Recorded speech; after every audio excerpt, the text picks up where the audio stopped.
Bonjour tout le monde, j'espère que vous allez bien. Alors c'est encore votre frère Aimé César, Aimé Ouellet, bien évidemment. Et aujourd'hui je m'en vais parler, sinon partager avec vous un sujet très important. Vous savez, il y a une phrase qui dit vouloir c'est pouvoir. En deux termes, pouvoir c'est vouloir. J'ai profondément réfléchi sur ça. J'ai médité énormément sur cette citation-là. Je sais pas, ça émane de qui, mais sincèrement, c'est une citation qui m'a beaucoup fait réfléchir. Je dis, mais si l'on dit vouloir ce pouvoir, ça veut dire que du moment où on veut, ben, tout de suite, c'est créer une possibilité. Alors, on doit donc s'interroger, qu'est-ce qu'on veut vraiment? Parce que j'ai rencontré plusieurs amis, plusieurs personnes, plusieurs adultes d'ailleurs, qui, lorsque je pose la question, savoir, dites-moi un peu, quel est vraiment votre but de rêve? Qu'est-ce que tu veux faire dans la vie? Qu'est-ce que tu veux devenir? Et donc, dans mes différentes interrogations, c'est cache le verbe vouloir. Et donc, s'il y a le verbe vouloir, ça veut dire qu'il y a le verbe pouvoir. Mais plusieurs personnes, je me rends compte, en réalité, ne savent pas vraiment ce qu'ils veulent. On ne sait pas vraiment ce qu'on veut. Moi, par exemple, lorsque je suis passé par le cycle lycée, jusqu'au cycle lycée, enfin, du cycle collège pour le cycle lycée, jusqu'alors, je ne savais pas ce que je veux. Puisque j'ai été influencé suite à l'orientation de ma famille, je veux dire comme ça. Et j'ai subi une formation qui vraiment n'émanait pas de mon vouloir.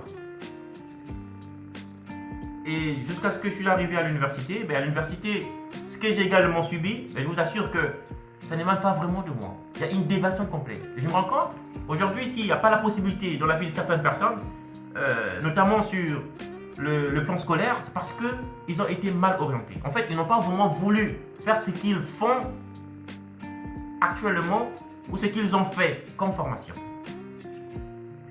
Certaines personnes non plus ne savent pas vraiment ce qu'il faut faire dans la vie. Vous savez, nous sommes dotés de plusieurs talents par le divin, par Dieu, et certaines personnes ne savent pas vraiment ce qu'ils veulent, en quoi ils sont capables, de quelle manière vraiment ils peuvent utiliser ce qu'ils ont comme capacité à faire facilement.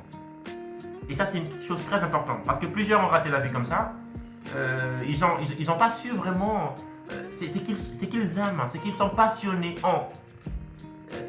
C'est donc vraiment, ils s'attirent. Vous savez, l'histoire de Jésus, son père, il était, je crois, un menuisier. Et finalement, lui aussi, il a été menuisier. Pourquoi? Parce qu'il était influencé, certainement qu'il a aimé ça.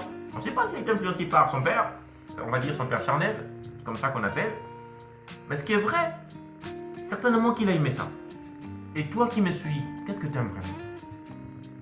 Est-ce que ce que tu fais actuellement est vraiment de ton vouloir? Non, si tu me dis, c'est pas vraiment de mon vouloir, c'est quelque chose, en fait, je suis contraint de le faire. Non, on n'est pas contraint de faire quelque chose. Il y a toujours une possibilité.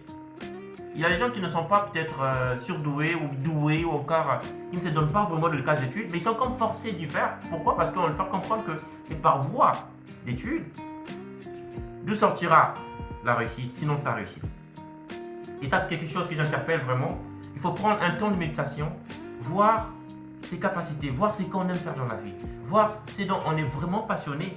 Et c'est comme ça qu'on peut justement percer cette étincelle de lumière, cette étincelle de réussite. Puisque l'adage, il est clair, vouloir, c'est pouvoir. Et lorsqu'on veut, on peut. Voilà pourquoi je t'encourage de prendre un moment, de pouvoir réfléchir ce que tu aimes, ce que tu aimes faire, ce que tu es capable de faire. Moi, par exemple, si j'étais vraiment lancé côté, on va dire, langue, côté littérature, je ne serais peut-être pas en train de perdre le temps, sinon je n'aurais pas perdu du temps par rapport à ce que j'ai à subir comme formation.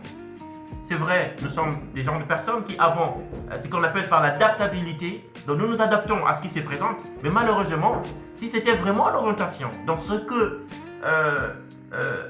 je suis en train de faire actuellement, je ne serais pas en train de perdre des années de temps. Et ça, c'est quelque chose que j'encourage également des parents, vous qui avez des enfants, sachez comment orienter les enfants en fonction de ce que l'enfant est capable vraiment d'assumer, capable de défendre, ce que l'enfant aime vraiment. Le fait de dire que voici, vu que X est médecin ou Y est ingénieur, forcément tu dois être par exemple médecin ou encore ingénieur en pétrochimie comme on nous faisait croire. Ça c'est archi faux. C'est archi faux. Mais l'homme est épanoui, l'homme développe ses talents, l'homme développe ses capacités, son savoir-faire lorsqu'il est passionné, lorsqu'il fait la chose vraiment qu'il aime. Il y a des enfants qui ne sont pas vraiment intelligents à l'école, mais quand tu les mets dans un domaine comme le sport, ils brillent facilement. Alors que nous en Afrique, on tarde d'abord avec les études. C'est pas pour refuser les études sont une bonne chose. Les études, en tout cas, c'est super. Ça donne l'instruction, la connaissance, oui, mais seulement ça prive en quelque sorte le talent dont la personne voulait vraiment manifester, voulait appliquer, voulait faire. Eh bien oui, ça cache. Voilà pourquoi je t'encourage de prendre vraiment le temps de pouvoir s'interroger. Tu peux prendre ça pendant la nuit, c'est-à-dire avant de t'endormir, le matin au réveil, voir qu'est-ce que tu aimes vraiment faire dans la vie. Qu'est-ce que tu sais faire? En fait, tu te sens vraiment mieux en quoi? C'est donc tu te sens mieux là. J'estime que c'est vraiment ça que tu dois vraiment t'attarder et puis pouvoir manifester quelque chose de très bon et apporter quelque chose dans le monde de nouveau. C'est ce qui brille, c'est ce qui ferme, c'est ce qui bloque au fait. Lorsqu'on désoriente, on ne fait pas ce qu'on aime faire. Voilà. Et c'est aussi l'une des raisons que l'Afrique n'avance pas. Si on n'a pas de génie, on n'a pas peut-être certaines personnes qui brillent à l'image des Américains, des Asiatiques et des Européens, c'est à cause de tout ça. On nous désoriente.